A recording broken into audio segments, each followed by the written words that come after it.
Pemirsa, Kabupaten Buleleng mulai melakukan pembelajaran tatap muka atau PTM secara terbatas terhadap seluruh jenjang pendidikan, mulai dari TK, SD, SMP hingga SMA sederajat. Dalam PTM terbatas ini, protokol kesehatan yang diterapkan terhadap peserta didik benar-benar dilaksanakan secara ketat.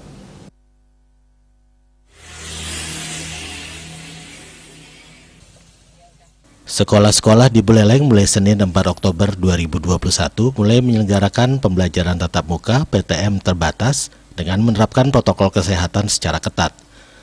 Menurut pantauan tim liputan di SD Negeri 1 Nagasepal, sejumlah pegawai dan guru mengarahkan para siswanya untuk selalu mencuci tangan dan mengecek suhu tubuh serta memastikan penggunaan masker dengan benar sebelum memasuki ruang kelas pembelajaran. Sekolah sudah mengatur jadwal kehadiran siswa yang dibagi menjadi sejumlah sesi untuk membatasi kapasitas ruangan kelas maksimal 50% dengan durasi pembelajaran maksimal 3 jam pelajaran.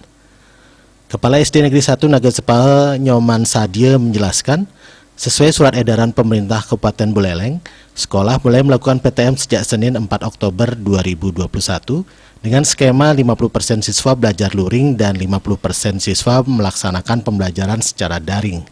Sadie menambahkan persiapan sudah dilakukan sejak jauh-jauh hari, mulai dari persiapan prokes, sarana ruangan untuk belajar maupun sarana pendukung lainnya. Untuk PTM terbatas ini, itu dibolehkan mulai hari ini. Nah, kemudian kami pihak SD 1 Nagasepal mulai hari ini tanggal 4 Oktober sudah mulai.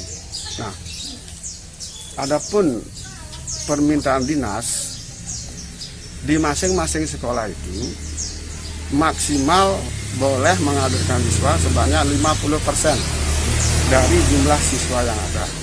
Nah, untuk kami di sini ambil yang ukuran maksimal yaitu 50%. Nah, di setiap hari kami menghadirkan kelas 1 sampai 6 namun setengah-setengah begitu.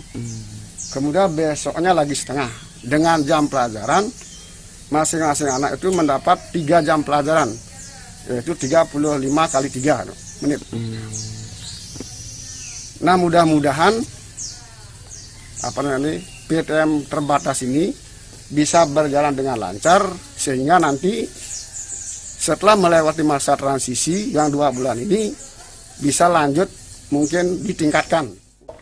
Pada pertemuan perdana kali ini, para peserta didik tidak langsung diberikan materi pembelajaran, melainkan lebih pada pengenalan lingkungan sekolah hingga pemahaman protokol kesehatan di masa pandemi COVID-19 ini. Komang Yuda, Bali TV.